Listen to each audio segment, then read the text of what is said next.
છે એ જરૂરી છે અથવા તો કયા કયા સૂત્રો કરવા જોઈએ એ જોઈશું આપણે આજે।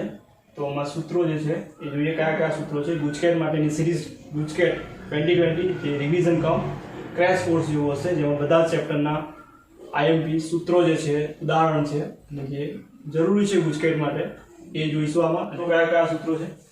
તો સૂત્ર પહેલું છે મોલારિટી। મોલારિટીમાં સિમ્બોલ અથવા સંજ્ઞા છે કેપિટલ M। એનું સૂત્ર થાય દ્રાવ્યના મોલ ભાગ્યા દ્રાવણનું કદ લીટરમાં। વ્યાખ્યા એવી હતી કે દ્રાવ્યના મોલની સંખ્યા 1 લીટર કદમાં, એટલે કે 1 લીટર દ્રાવણમાં દ્રાવ્ય થયેલા દ્રાવ્યની મોલ સંખ્યા, એટલે સૂત્ર બનશે એનું મોલારિટી બરાબર દ્રાવ્યના મોલ ભાગ્યા દ્રાવણનું કદ, એ હશે લીટરમાં લેવાનું। દ્રાવ્યના મોલ ભાગ્યા દ્રાવણનું કદ લીટરમાં।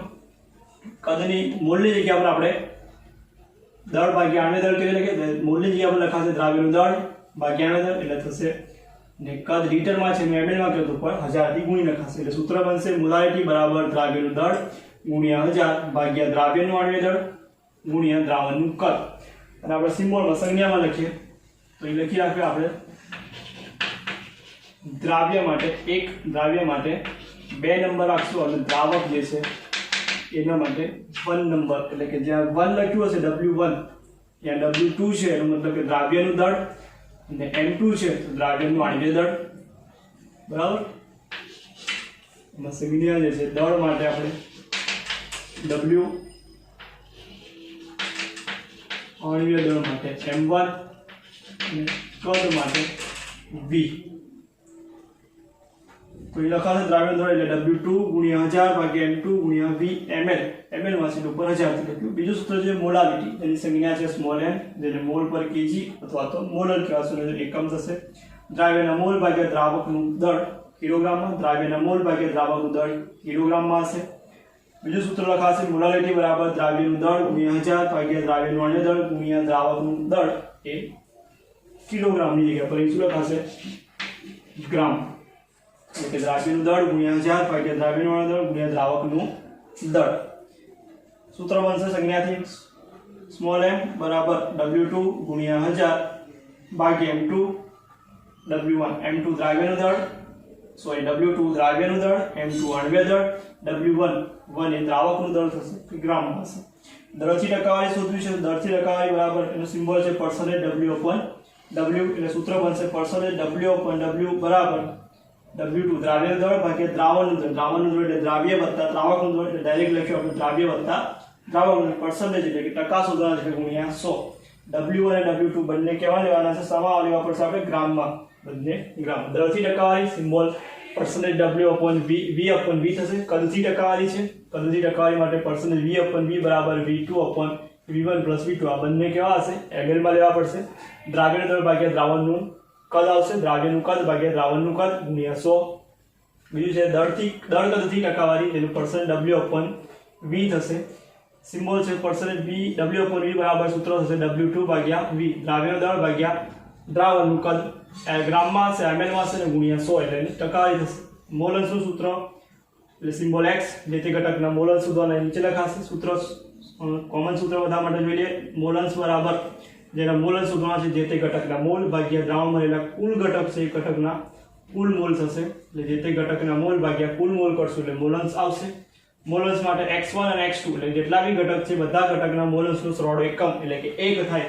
x1 + x2 x + 3 જેટલા હોય એટલે બધાનો સરવાળો 1, એટલે x1 + x2, અહીં આપણે દ્રાવ્યનો દળ મોલન્સ ભાગ્યા દ્રાવકના મોલ, દ્રાવ્ય અને દ્રાવકના મોલ સરવાળો 1 થશે।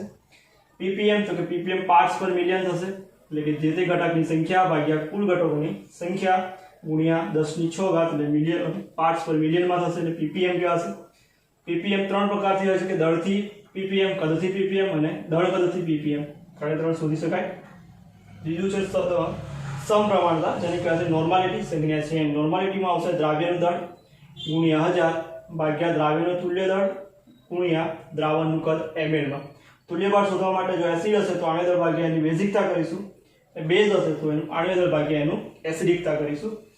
ક્ષાર અથવા તટસ્થ સંયોજન હશે તો એના માટે આણ્ય દળ ભાગ્યા એની સંયોજકતા, ક્ષાર અથવા તટસ્થ જે સંયોજન છે એના માટે આણ્ય દળ ભાગ્યા સંયોજકતા લખાશે। એના પછીનું છે મિશ્રણ આપેલું હશે તો બે મિશ્રણ જે છે તો એના માટે મોલારિટી, આખા મિશ્રણની મોલારિટી શોધવી છે તો એના માટે સૂત્ર બનશે m1 બરાબર m1v1 + m2 m2 V2 M2 V2 નીચે કદનો સરવાળો કરશું V1 V2 જે ટોટલ કદ થાય। આ મિશ્રણ માટે બે મિશ્રણ છે, બે દ્રાવણ ભેગા કર્યા ને દ્રાવણની કુલ મોલારિટી શોધવી છે। તો આ સૂત્ર વાપરીશું। એટલે નોર્માલિટી શોધવી હશે તો એ સૂત્ર આવશે નોર્માલિટી બરાબર N1 V1 N2 V2 જેટલા બી દ્રાવણ છે દ્રાવણનો સરવાળો નોર્માલિટી ગુણ્યા કદનો ગુણાકાર કરી સરવાળો કરીશું। નીચે દ્રાવણનું કુલ કદ કરીશું। જવાબ આપણને મિશ્રણ। નોર્માલિટી અને મોલારિટીનો સંબંધ શું છે? નોર્માલિટી પરથી મોલારિટી અને મોલારિટી પરથી નોર્માલિટી શોધવી હોય તો નોર્માલિટી બરાબર નમો એટલે કે n ઇક્વલ ટુ નમો યાદ રાખશું નમો નોર્માલિટી બરાબર મોલારિટી ગુણ્યા O શું હશે તો એસિડિક બેઝ હશે તો એસિડિકતા હશે અને બેઝ હશે તો એની બેઝિકતા લખીશું। એટલે જવાબ આપણને મોલારિટી છે નોર્માલિટીમાં રહેશે। બીજું છે મોલારિટી અને પર્સન્ટેજ V/V માટે તેના માટે ડેન્સિટી ઘનતા આપી હશે। મોલારિટી બરાબર 10 ગુણ્યા પર્સન્ટેજ ટકા W/V ગુણ્યા D દ્રાવ્યનું આણ્વીય દળ આવશે। બીજું છે મોલારિટી નોર્માલિટી માટે સૂત્ર થશે નોર્માલિટી બરાબર મોલારિટી ભાગ્યા ઘનતા D એટલે ડેન્સિટી ઘનતા ઓછા મોલારિટી ગુણ્યા M2 એટલે કે દ્રાવ્યનું આણ્વીય દળ। એટલે આપણી મોલારિટી છે મોલારિટીમાં કહેવાશે। હવે જોઈશું તાપમાનની અસર કરતા આ જે સાંદ્રતાના એકમો છે એમાં તાપમાનની કયા પર અસર છે? જેમાં કદ આવેલું છે બધામાં તાપમાનની અસર થશે। એક તો મોલારિટીમાં અસર થશે। તાપમાન સાથે બદલાતા એકમ કયા કયા છે? તો લખાશે molarity percentage V/V percentage W/V normality ppm માં કદથી ppm અને દળ કદથી ppm હશે।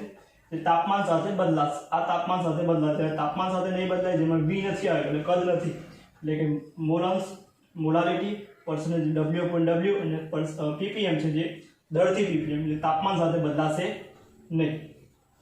એના પછીનું જે સૂત્ર છે એના પછીનું હેનરીનો નિયમ એમાં આવશે P ચાલે છે x એટલે કે દબાણ એ મોલસના સમપ્રમાણમાં છે। એટલે લખાશે P બરાબર K * x K ગુણ્યા KH ગુણ્યા x એટલે કે મોલસ KH હેનરી નિયમનો અચળાંક હેનરીના નિયમનો અચળાંક x મોલસ અને P છે આંશિક દબાણ હશે।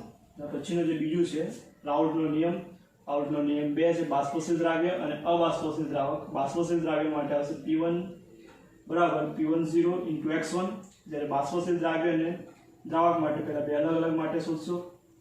P1 બરાબર P10 * x1 અને P2 બરાબર P20 * x2 કુલ શોધવું હોય તો P લખાશે P કુલ બરાબર P10 + P20 - P10 અને x2 એટલે હવે યાદ રાખશું 1 2 1 2 P10 + 2 આવશે અને 1 2 1 2 P10 + P20 - P10 * x2 મોલસ સાથે સમપ્રમાણમાં હશે। બીજું છે પછી છે બાષ્પ દબાણમાં થતો સાપેક્ષ ઘટાડો એની સંખ્યાત્મક ગુણધર્મો જો એમાં તો પેલું બાષ્પ દબાણમાં થતો સાપેક્ષ ઘટાડો એટલે ડેલ્ટા P/P10 બરાબર લખાશે P10 - P1/P10 બરાબર x2 એટલે કે દ્રાવ્યના મોલસ P10 દ્રાવ્યના મોલસ એના પરથી હતું દ્રાવણ મંદ હતું એટલે N2 ના જે છે નીચેથી અવગણી નાખ્યા તો N2/N1 N2 એટલે દ્રાવ્યના મોલ એટલે N2 બરાબર લખે W2/M2 જ્યારે N1 છે દ્રાવક ને W1/M1 લખાશે। એટલે સૂત્ર છે P delta P/P10 W2 * M1 અને M2 * W1। બીજો ગુણધર્મ હતો ઉત્કલન બિંદુમાં ઉન્નયન જેને કે ડેલ્ટા TB ઉત્કલન બિંદુ ઉન્નયન ડેલ્ટા TB બરાબર લખાશે KB * મોલારિટી ડેલ્ટા TB બરાબર KB * ડેલ્ટા TB ઉત્કલન બિંદુમાં થતું ઉત્કલન બિંદુ ઉન્નયન KB ઉન્નયન અચળાંક અથવા તો મોલર ઉન્નયન અચળાંક ઉત્કલન બિંદુ ઉન્નયન અચળાંક અથવા મોલર ઉન્નયન અચળાંક કહેવાશે। ડેલ્ટા TB તો કે દ્રાવણનું ઉત્કલન બિંદુ ઓછા શુદ્ધ દ્રાવકનું ઉત્કલન બિંદુ TB - T0 બી થશે। m ની એટલે કે મોલારિટીની કિંમત મૂકશું મોલારિટીનું સૂત્ર મૂકશું તો ડેલ્ટા TB બરાબર KB ગુણ્યા W2 ગુણ્યા 1000 ભાગ્યા M2 * W1 M2 શોધવો છે તો M2 બરાબર લખાશે M2 બરાબર KB ગુણ્યા W2 ગુણ્યા 1000 ભાગ્યા ડેલ્ટા TB અને M2 દ્રાવ્યનું આણ્વીય દળ KB મોલર ઉન્નયન અચળાંક દ્રાવ્યનું દળ ગુણ્યા 1000 ઉત્કલન બિંદુ ઉન્નયન W1 દ્રાવકનું દળ। બીજું છે ઠાર બિંદુ અવનયન જેને ડેલ્ટા TF કહેવાશે। ડેલ્ટા TF બરાબર લખાય KF * m એટલે મોલારિટી ડેલ્ટા TF શોધવો હોય તો T0F - TF શુદ્ધ અવસ્થાનું ઉત્કલન બિંદુ શુદ્ધ અવસ્થાનું ઠાર બિંદુ અને દ્રાવણનું ઠાર બિંદુ જે ઘટાડો છે એને ઠાર બિંદુ અવનયન કહેવાશે. ડેલ્ટા TF બરાબર KF મોલાલિટીનું સૂત્ર W2 ગુણ્યા દ્રાવ્યનું દળ ગુણ્યા 1000 ભાગ્યા દ્રાવ્યનું અણ્ય દળ ગુણ્યા W1 એટલે M2 એ લખાશે. M2 શોધવો છે તો M2 બરાબર KF ગુણ્યા W2 1000 TF અને ગુણ્યા W1 KF ઠાર બિંદુ અવનયન અચળાંક અથવા મોલર અવનયન અચળાંક કહેવાશે. દ્રાવ્યનું અણ્ય દળ 1000 ડેલ્ટા TF ઠાર બિંદુ અવનયન અને W1 દ્રાવકનું દળ. KB માટે લખાયેલું બીજું સૂત્ર છે KB માટે R ગુણ્યા M1 ગુણ્યા TB નો સ્ક્વેર ભાગ્યા 1000 ગુણ્યા ડેલ્ટા H વેપરાઇઝેશન. R અચળાંક છે વાયુ અચળાંક, દ્રાવકનું આણ્વિય દળ TB દ્રાવકનું ઉત્કલન બિંદુ 1000 અને ડેલ્ટા H દ્રાવકની બાષ્પીભવન એન્થાલ્પી ડેલ્ટા H વેપરાઇઝેશન દ્રાવકની બાષ્પીભવન એન્થાલ્પી. KF માટે લખાશે R બરાબર R ગુણ્યા M1 ગુણ્યા TF square 1000 delta fusion enthalpy. અચળાંક દ્રાવકનું આણ્વિય દળ ડેલ્ટા TF દ્રાવકનું ગલન બિંદુ અને ડેલ્ટા H જે છે દ્રાવકની ફ્યુઝન એટલે ગલન એન્થાલ્પી આ બાષ્પીભવન એન્થાલ્પી. પછી અભિસરણ દબાણ તો અભિસરણ દબાણ સિમ્બોલ પાઈ લખાશે પાઈ બરાબર CRT પાઈ બરાબર CRT મતલબ સાંદ્રતા થાય સાંદ્રતા એટલે મોલ પર લીટર એટલે N2/V લખાશે અને N2 એટલે દ્રાવ્યના મોલ એટલે લખાશે W2/M2 એટલે પાઈ બરાબર W2RT ભાગ્યા M2V. M2 શોધવો હશે તો M2 બરાબર લખાશે W2 પાઈ નીચે આવી જશે W2RT/પાઈ × V. પછી છે વોન્ટ ઓફ અવયવ એટલે કે I જેનો સિમ્બોલ છે જેમાં સામાન્ય મોલર દર ભાગ્યા સામાન્ય મોલર દર ભાગ્યા અસામાન્ય. જેમાં સૂત્ર લખાશે 4 ગુણધર્મો માટે ડેલ્ટા P બરાબર P10 બરાબર I × N2/N1. ઉત્કલન બિંદુ માટે લખાશે વોન્ટ ઓફ અવયવ I KB × M. ડેલ્ટા એટલે ઠાર બિંદુ માટે લખાશે ડેલ્ટા F બરાબર I KF × M અને પાઈ બરાબર ICRT. અભિસરણ દબાણ માટે એટલે કે બીજા ચેપ્ટરમાં આટલા સૂત્રો છે જરૂરી જે છે પૂછશે.